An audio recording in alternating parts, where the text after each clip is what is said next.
Welcome to demidoodle.com. Today I'll be showing you how to make this cute cat Halloween card. So you can see that I have two alternate designs. They basically use the same materials. Let me show you what those are. So you'll be using the cat punch, some very vanilla cardstock. That's an 8.5 by 11 piece of paper, cut in half and scored in the center.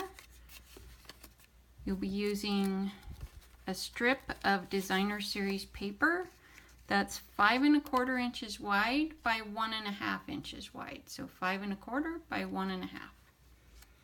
And we have a piece of cardstock. I used both basic black and pumpkin pie for the two variations. These are cut to 5 1/4 by 4. And I have a circle that I cut in half. So you can see I used my Big Shot to do this with the stitched framelits dies. Those come with a variety of shapes, the ovals, the circles, and the squares. I used the largest circle for this one, and after cutting it out with the Big Shot, I simply cut it in half. So it's about a 3-inch wide circle. So that means when I cut it, I just aimed for getting a 1.5 inch piece of each circle. So let's put that together. Oh, and you will need a little more designer series paper. This paper pack comes with all these cute cats, some Halloween potions, and several other designs. For the cats, I'll be needing to punch out 2 of those, one for each card. So you can see how I can see through if I hold the punch upside down, and I'll punch this cat out here, the black one. And then I'll go over and find an orange one that I can punch out. And if you find that you don't have quite enough space, just cut some of that off and then your punch will fit. So here I've got an orange one. And I did use a 3rd piece of this designer series paper.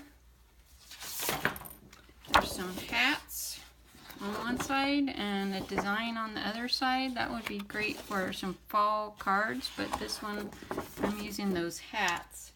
So to start with, I'll be using one orange hat and one black hat, so you can just fussy cut those out. I won't take the time here on camera to do that, but you'll see how that gets added as we go along. So I'm going to attach my basic black cardstock, and I did run this through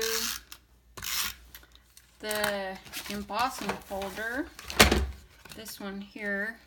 You can use this for snowflakes, bubbles, or I was kind of thinking of a starry night. So I ran my cardstock through. I actually put 2 sheets at a time through, and both of them got that textured design that I was going for. So I'm going to attach that on the card. Let me move that up where you can see it.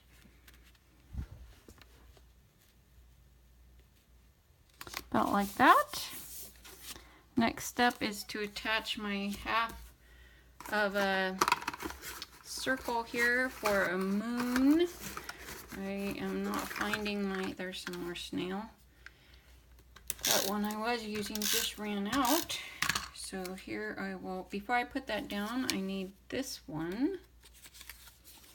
And I thought the contrast of a lot of orange looked good against the black background.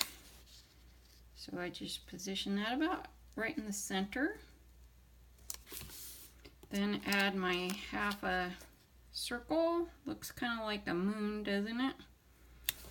And then for the cat, this one I used the black cat.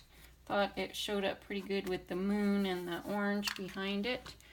And then I used some dimensionals, regular size here, to attach the cat.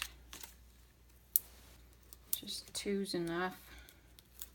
Pull those off. Attach my cat. I put it a little off center because with the hat we'll add, it looks good. I will go ahead and cut this out since I forgot about having that ready ahead of time. Doesn't take too long. We call this fussy cutting when you get all the detail of cutting out any image. So I'll just go along here, trim it up. When you cut this kind of design, it's nice to leave just a little of the shadow from the background color, in this case the very vanilla that's behind this print. I think it makes the design show up better. And just keep going around. The contrast of this orange hat against that black night sky design that we've got going on the card will look great. And to attach this, instead of the regular full-size dimensionals, I use some of the new mini ones.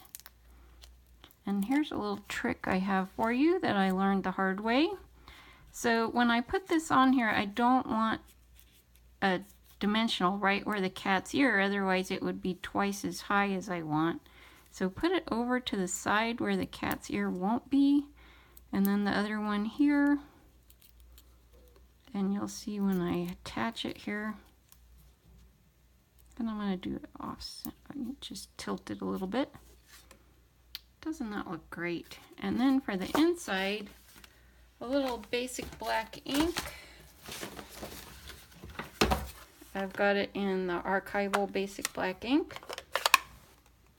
I will just stamp up the sentiment Happy Halloween and a little rat that will go on there too. But that is from the stamp set that coordinates with this paper called Spooky Cat. So let's get the sentiment on the inside. Happy Halloween, and a little rat maybe crawling toward the sentiment. And a great thing to keep on hand is a black marker, and you can fill in any spots that don't get inked up like we do have here. Fills it in. You've got a great Halloween card there. And then here's the other one, the complimentary one. I just turned that designer series paper over and got the stripes instead for this version. So if you want the supplies for this card, please visit demidoodle.com.